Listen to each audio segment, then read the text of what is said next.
Olá, boa tarde, seja muito bem-vindo. Eu sou Maria Clara Leite e te faço companhia neste sábado, dia 1º de junho de 2024. Nós estamos ao vivo, agora são 13 horas e 20 minutos pelo horário de Brasília. E hoje você acompanha comigo os assuntos que foram destaque ao longo da semana com análise de especialistas convidados. Além das notícias do dia, vamos conferir como cada uma delas interfere em nossas vidas a partir de agora. Começamos com informações divulgadas pela Receita Federal, que neste ano recebeu mais de 42 milhões de declarações do imposto de renda. O volume foi maior do que no ano passado. O prazo para entrega terminou à meia-noite desta sexta-feira. E quem não prestou contas com o fisco vai pagar multa pelo atraso. Somente os moradores dos 399 municípios do Rio Grande do Sul que decretaram estado de calamidade têm prazo até o dia 30 de agosto para a entrega da declaração.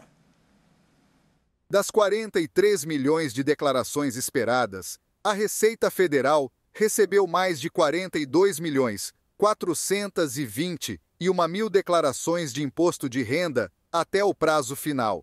Quem não mandou o documento dentro do prazo estipulado deve pagar uma multa mínima de R$ 165 e que pode chegar a 20% do imposto devido no ano, além de ter outras sanções.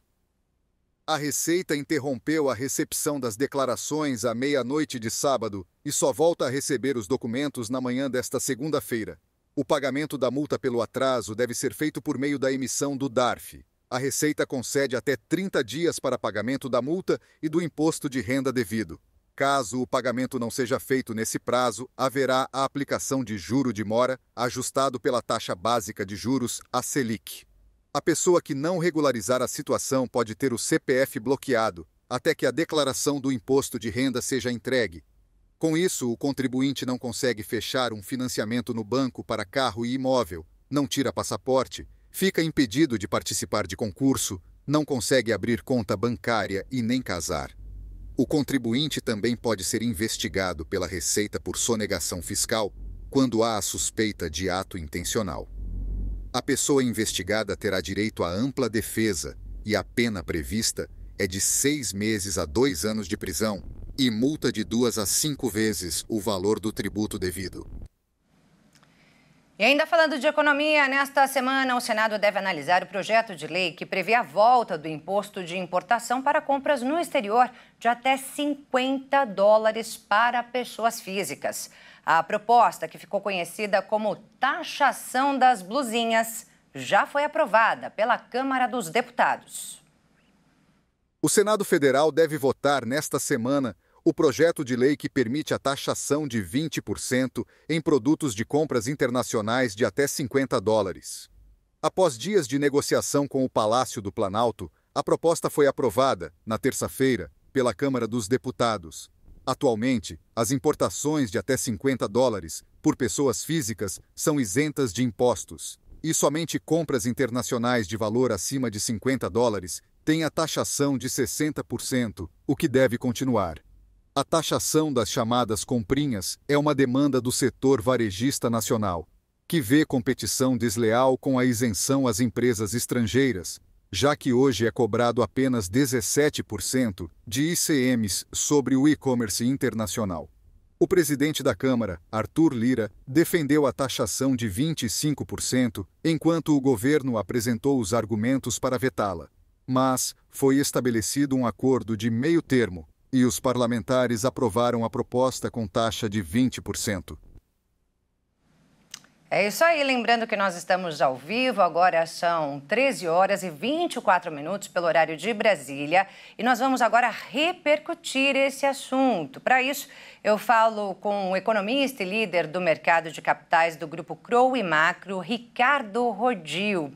Ricardo, obrigada por atender a gente neste sábado. E só para deixar claro aqui para o nosso telespectador, eu vou pedir para você começar explicando como funciona hoje a compra de produtos importados de até $50 por pessoas físicas aqui no Brasil. Boa tarde para você. Boa tarde, obrigado pelo espaço. Resumindo, o sistema atual, que poderá vigorar até terça-feira, né?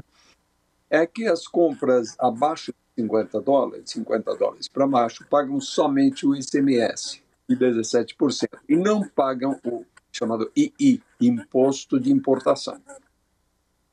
Então, esse é o sistema até aqui. Quer dizer, você compra um produto de R$100, vai pagar 117. Simplificando, porque esse 17 é calculado por dentro, uma coisa mais complicada. Mas simplificando, em lugar de 100, vai pagar 117. Isso é o sistema atual. Isso, e aí o texto aprovado na Câmara essa semana prevê aí, além desses 17% de ICMS, também a taxação de 20% em importações de até $50. Vamos dar um exemplo, então, como você deu antes, peço para que você deixe um exemplo também de como ficaria a partir da aprovação desse projeto de lei. Na compra desses mesmos R$100, você pagaria 20% de imposto de importação, seriam R$20, e então passaria a pagar 137. Digamos, simplificando o cálculo, porque tem um cálculo que é por dentro que eu acho que não é interessante explicar o detalhe agora. Mas em lugar de 117, passaria a pagar quase 140. Muita gente aí já preocupada com essas comprinhas aí, né, que são feitas nesses sites estrangeiros, né, principalmente chineses. Bem, Ricardo, nós recebemos, inclusive, a dúvida de 2 telespectadoras. Vamos ver agora a primeira pergunta? E os produtos nacionais que são vendidos pela Shein, Shopee, serão taxados também? Olha, compras internacionais, desde que o produto seja importado, será taxado naqueles 20%, mesmo em compras abaixo de $50. Essa é a mudança que, se aprovada na terça-feira pelo Senado, vai passar a vigorar. Então, vale aquele exemplo que nós fizemos. Em lugar de 117, vai para 137. Grosso modo. Ainda que sejam aqueles produtos brasileiros, Ricardo? Porque a gente tem, por exemplo, a Shopee, que tem ali alguns produtos brasileiros. Também serão taxados? Não. A taxação de 20% é do chamado II, Imposto de Importação. Então, só vale acima no que se refere a produtos importados. Produtos nacionais pagam o mesmo 17% normal. Ah, é isso, porque ali nesses sites, algum desses sites disponibilizam, né, produtos importados e também os brasileiros. Para os brasileiros, taxação do ICMS normal, 17%. Para os importados, mais 20%. Bem, agora vamos então à próxima pergunta. Eu tenho uma dúvida. E os produtos que ficam parados na alfândega, tem a ver com a taxação? Olha, aí a alfândega para os produtos um pouco numa base de teste. Então, eles selecionam alguma coisa e isso poderá ter relação com aquelas compras se eles, ao analisar, achar que é uma compra que está ainda dentro do limite de $50, que é o que está valendo até agora, que não paga imposto de importação, a alfândega vai liberar. Se estiver acima, deverá pagar, eles vão checar se pagou o imposto de importação. Isso até mudar a lei. Quando mudar a lei, lógico que o que parou na alfândega lá atrás está sob o regime anterior. Mas daí para frente, o que parar na alfândega, nessa base de testes, eles vão ver, e mesmo que esteja abaixo de $50, o que vai acontecer é que a alíquota do imposto de importação vai ser menor. Certo? Ela pode chegar até 92% nas condições normais. Mas nessas condições de abaixo de $50, se a lei passar no Senado e for realmente começar a vigorar, vai ter aquele 20% que foi o acordo a que se chegou, digamos, depois de muita negociação, em cima de um tema que, na minha opinião, não merecia tanto destaque.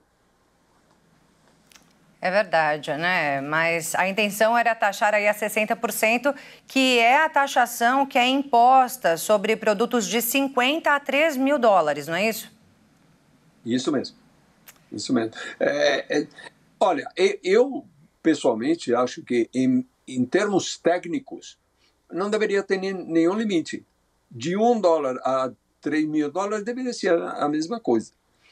Agora, acontece que se criou toda uma celeuma acima disso, falando de se as pessoas mais humildes, de renda mais baixa, que fazem muitas compras abaixo de $50, seriam prejudicadas ou não. Mas, na verdade, tecnicamente, eu acho que tudo deveria pagar.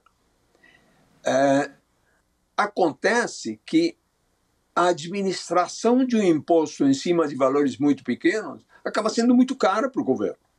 Ir atrás de elisão de imposto, de evasão de imposto, é muito mais caro que o imposto que você poderia arrecadar.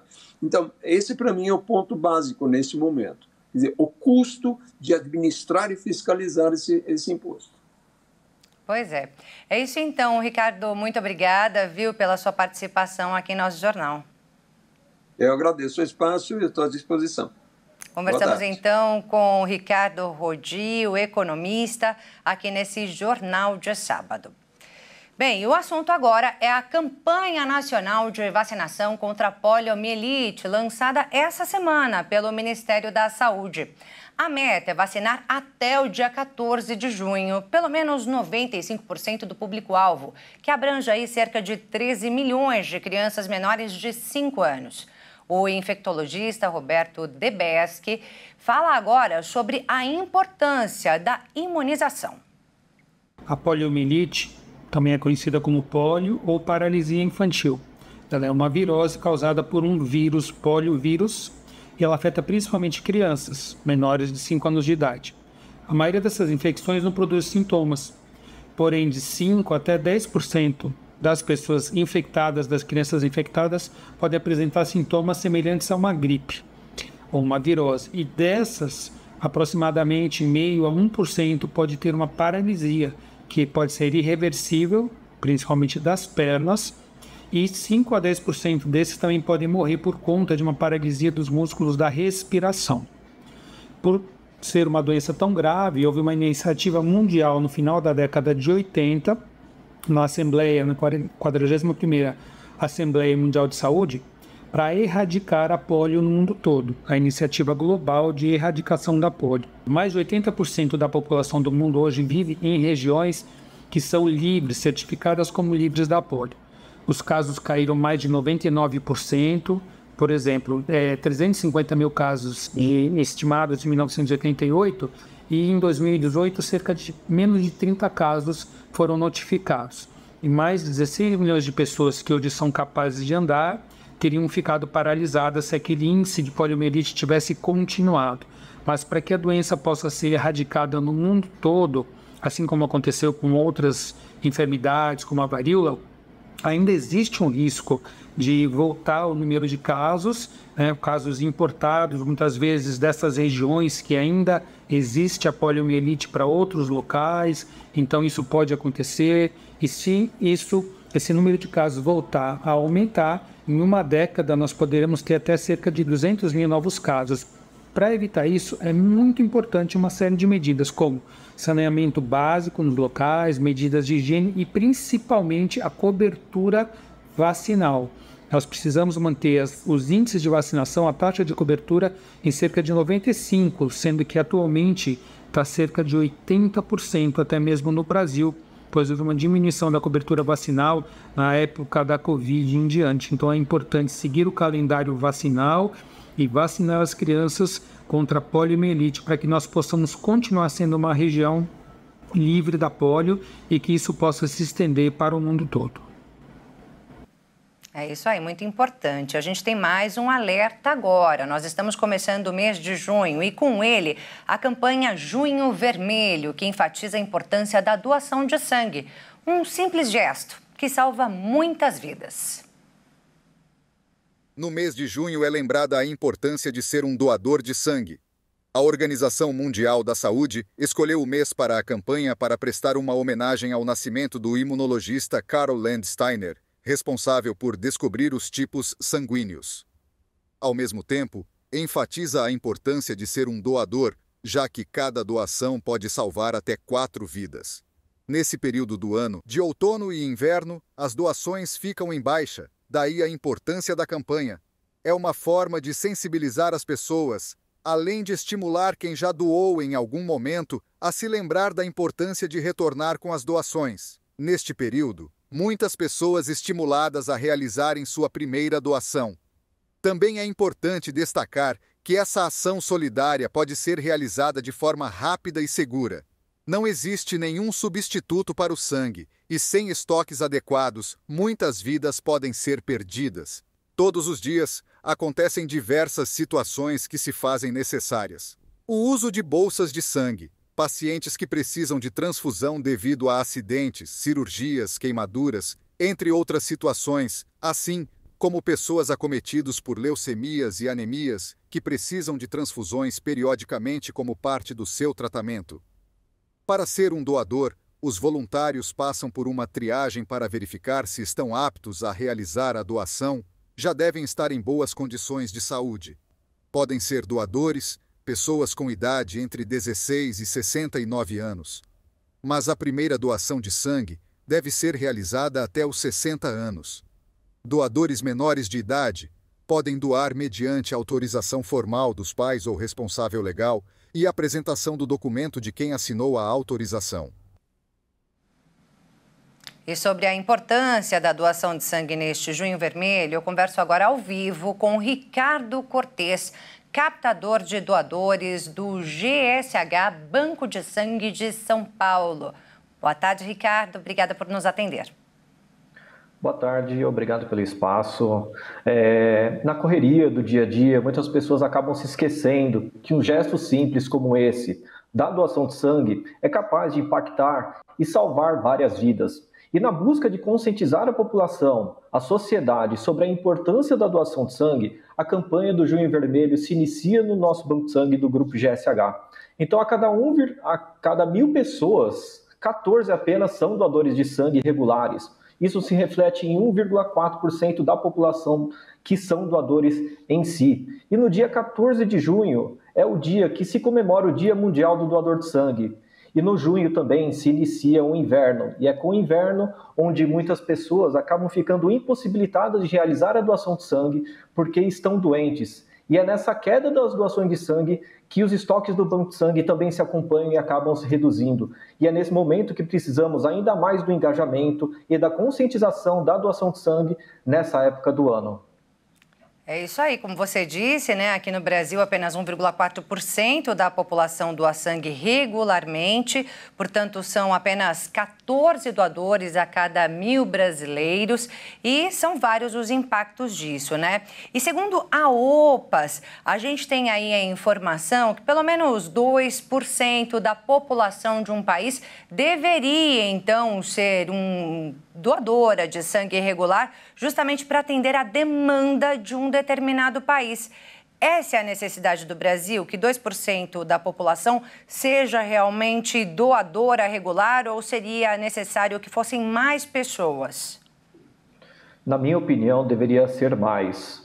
Se tivessem mais doadores regulares, essa porcentagem fosse maior, os bancos de sangue não passariam pela grande necessidade em realizar esse tipo de ação periodicamente para mostrar a importância da doação de sangue, mostrar a real necessidade da doação de sangue, onde pode se impactar diretamente na vida de pacientes que estão precisando passar por transfusões. Reflexo disso são etapas do procedimento, muitas vezes do tratamento dos pacientes. Então é muito importante que a gente consiga aumentar essa porcentagem de doadores de sangue para que os bancos de sangue fiquem com níveis de estoque seguro para que a gente não tenha impacto no atendimento dos pacientes internados. Ricardo, não importa o tipo sanguíneo da pessoa, né? Todo tipo é necessário, mas também tem aquele que é mais necessário, acima de todos? É importante reforçar que todos os tipos sanguíneos são importantes e se fazem uso constantemente, diariamente, pelos pacientes nos hospitais. Porém, existe o tipo sanguíneo que é o mais utilizado e é o tipo sanguíneo mais raro, que se trata do O negativo. O O negativo é o tipo sanguíneo que ele é o tipo sanguíneo universal, ele pode doar para todo mundo, porém, ele só pode receber dele mesmo. Então, pacientes que são do tipo O negativo só podem receber dele mesmo. Então, é muito importante reforçar que todos os tipos sanguíneos são importantes, entretanto, o O negativo se faz ainda mais necessário por ser o tipo sanguíneo universal. E é verdade, Ricardo, que uma doação salva 4 vidas, é isso mesmo? Exatamente, exatamente. Quando a gente doa sangue, doa 4 hemocomponentes, né? Saem 4 hemocomponentes no nosso sangue. Eles são fracionados e divididos e podem ser direcionados até 4 pacientes diferentes. Por isso que a gente fala que cada bolsa de sangue doada pode salvar até 4 vidas diferentes. A gente viu aí na reportagem que é preciso ter entre 16 e 69 anos para doar, sendo que a primeira doação precisa ser feita antes dos 60 anos e também precisa estar aí em boas condições de saúde. Que outros requisitos são necessários aí na hora de fazer uma avaliação para que a pessoa possa ou não ser doadora? É importante reforçar que a pessoa precisa estar em boas condições de saúde, estar pesando acima de 50 quilos, se realizou tatuagem, micropigmentação, piercings, é necessário aguardar 12 meses após realizado o procedimento. Qualquer procedimento endoscópico, como endoscopia, colonoscopia, aguardar 6 meses após realizado o procedimento. Sintomas de gripe com a chegada do inverno, no mês de junho, é necessário aguardar 7 dias após o último sintoma. Sintomas de Covid, é necessário aguardar 10 dias após o último sintoma. Hoje em dia, estamos com a dengue, né? A dengue normal é necessário aguardar 30 dias após a cura. Caso seja dengue hemorrágica, é necessário aguardar 6 meses após a cura. E aí, no dia da doação... Esses são alguns requisitos básicos. No dia da doação, Ricardo, não pode estar em jejum, né? Diferente de quando a gente vai tirar sangue para fazer algum exame, não é para estar em jejum. Tem que comer de forma leve, não pode comida gordurosa, não é uma coisa assim? Exatamente, exatamente. Não pode estar em jejum. Existe esse mito que precisa estar em jejum para realizar a doação de sangue. Não pode estar em jejum. Pode ter uma alimentação normal, mas equilibrada no dia. Caso vá ingerir alguma alimentação gordurosa, aguardar ao menos 3 horas antes de realizar a doação. Não vai comer feijoada no dia para realizar a doação. O sangue tem que estar, né, com qualidade para o receptor. Então é necessário, pelo menos aí nesse dia, tomar bastante líquido, bastante água, suco, alimentação equilibrada para que aí o sangue tenha qualidade para o receptor. Tá ótimo. Ricardo Cortez, captador de doadores, muito obrigada pela sua entrevista aqui em nosso jornal. Muito obrigado pelo espaço e por abrir aí que a gente possa mencionar sobre a importância da doação de sangue. Tá ótimo, Ricardo, muito obrigada. Bem, e você que está em casa, se quiser ter aí informação de algum endereço, de um hemocentro onde possa doar o seu sangue, se interessou, quer ser um doador, entra lá no gov.br, na página do Ministério da Saúde. Bem, e junho é o mês de transição entre o outono e o inverno, estação que começa oficialmente no próximo dia 21. Mas neste momento, o frio está perdendo força, com a massa polar enfraquecendo e indo em direção ao oceano. No Rio Grande do Sul, o tempo segue firme e o nível do Guaíba ficou abaixo da cota de inundação pela primeira vez em um mês. Vamos ver agora como fica o tempo no Brasil neste fim de semana.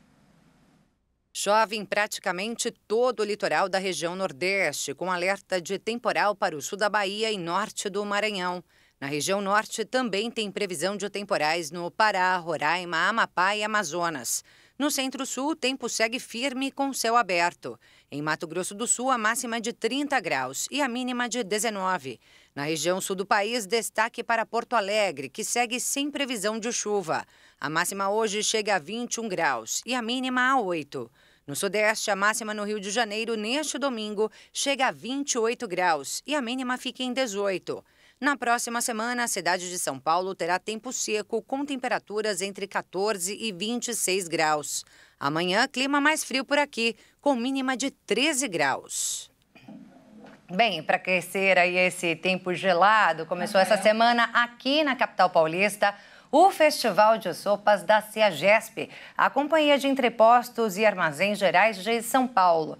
Já é a 16ª edição do evento, que reúne milhares de pessoas, sempre nessa época do ano. Mas a tradição começou bem antes, em meados da década de 1960, no antigo restaurante Ceasa. Isso aconteceu com a famosa sopa de cebola. Quem conta tudo pra gente, ao vivo, é o Rafael Moraes, responsável pela cozinha do festival. Boa tarde, Rafael. Agradeço sua participação aqui em nosso jornal. E eu já peço para você contar um pouco dessa história pra gente, lá do início, nos anos 60. Boa tarde, tudo bem? É um prazer estar falando com vocês aqui, representando o festival, contando um pouco da nossa história, né? A gente começou com a sopa de cebola por conta de toda a demanda, a história do Ceasa, que todo mundo vinha aqui na madrugada para poder apreciar. E ela foi a primeira, né? Ela deu aí início a toda essa tradição, essa história que a gente carrega com muito amor e carinho, né? E hoje temos diversos tipos de sopas, né? Uma variação muito grande, onde aproveitamos ali até o nosso quintal aqui da CEAGESP, utilizando os melhores insumos do Brasil, né? Ô, Rafael, eu sei que a sopa de cebola tem um preparo especial, né? São horas no fogão. Já começou a preparar de hoje? Exatamente. Aqui o nosso processo é de 24 horas, né? Então é um processo longo, demorado, para que a gente possa ter um resultado bem bacana. Então é 24 horas de cozimento ali, né? Para a gente ter a base para poder preparar a nossa sopa. Como aqui vocês podem ver aqui, também temos as outras. Aqui tem o nosso amigo aqui, um dos nossos cozinheiros principais, mexendo aqui a nossa sopa, onde que todo mundo pode estar vindo aqui, ó, e aproveitar. Eu já provei, sei que é uma delícia, viu, Rafael? Então já tá aqui me dando água na boca, ainda mais essa hora. Não consegui almoçar ainda, Rafael. Isso daí é sacanagem, né? Vai ficar com fome. Mas vamos lá, você disse que, além da sopa de cebola, e a gente sabe, né, que é tradição, essa daí não pode faltar, só que o cardápio tem aí uma série de sabores e a cada semana sofre alterações. São quantos sabores no total até o final do evento? Até o final do evento, a gente tem uma estimativa aqui de passar, no mínimo, 80 tipos de sopas, tá? Tirando a de cebola, que é a nossa carro-chefe, que ela nunca sai do cardápio, temos a segunda versão da sopa de cebola, que é a gratinada, para poder agradar todos os paladares, né? Então a gente tem essa pequena variação, como aqui, ó, dá para ver? Aqui temos um pouco dela aqui para mostrar para vocês, que aqui durante o festival é muitas e muitas sopas gratinadas também que rola aqui no decorrer. É uma delícia, né? Tem uns sabores diferentes aí também, né? Que todo ano vocês acabam inventando, né? Exatamente. A gente tem essa missão de trazer diversos sabores, aproveitando o máximo aqui dos ingredientes. Temos nossas sopas vegetarianas, sopa de rabada, para quem gosta, é uma das mais famosas aqui também. Temos nossa sopa de couve-flor. Tem muita coisa, é uma variedade muito grande, então não tem como não agradar todo mundo. Para todos os gostos e bolsos, né? Vou pedir para você, para encerrar, Rafael, já falar um pouquinho para a gente do serviço, né? O valor desse festival, o endereço, e que dias da semana funciona, em que horários, conta para a gente. Olha, a gente está localizado aqui dentro da CEAGESP, né? Para entrar aqui dentro é pelo portão 4, com mais facilidade, você vai ter ali o estacionamento para você poder parar o seu carro, sem problema nenhum. O estacionamento custa no valor de R$ 28,00, né, até 12 horas. Saiu do portão 4, dentro do estacionamento, você vai cair de cara aqui praticamente dentro do nosso festival. Tá? Ele funciona de quarta a domingo, do horário das 6 da tarde até meia-noite. Então, até meia-noite estamos recebendo nossos últimos clientes, que pode estar entrando aqui dentro ainda do festival para poder apreciar nossas sopas.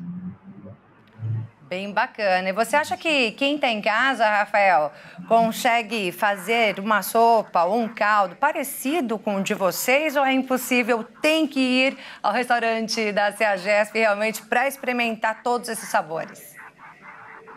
Olha, vai ser um pouquinho difícil, porque aqui realmente tem muitas técnicas, muitos processos, assim, cozimentos muito longos, para você realmente ter essa experiência maravilhosa aqui no festival. Mas a inspiração nunca vai faltar, né? Então você vem aqui, conhece e tenta fazer em casa. É bom. Obrigada, Rafael, pela sua entrevista, viu? Rafael, que é responsável pela cozinha do Festival de Sopas da CEAGESP. Bom sábado para vocês. É isso aí. Só lembrando que o Festival de Sopas da CEAGESP acontece até o dia 1º de setembro de 2024. Portanto, ainda tem bastante tempo para ir para lá, para se aquecer nesse friozinho.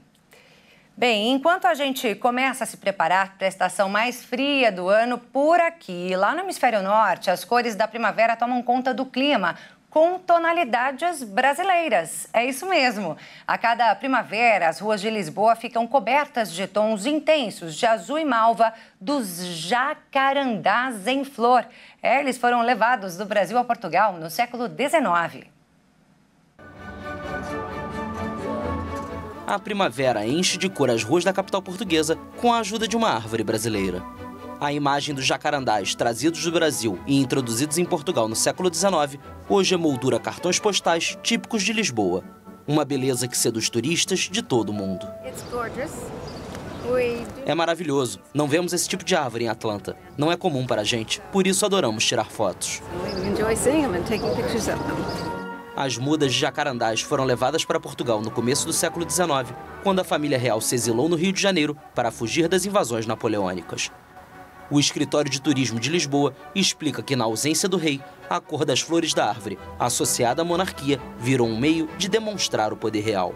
E tudo indica que terá sido ele que já conhecia estas árvores, já conhecia a beleza destes jacarandás, que terá plantado estes jacarandás aqui no Jardim Botânico da Ajuda, e por eles serem tão bonitos e por se terem adaptado tão bem ao nosso clima da cidade de Lisboa, terá oferecido sementes e, pelo que dizem, terá sido aqui, a partir daqui que eles começaram a ser utilizados na nossa cidade.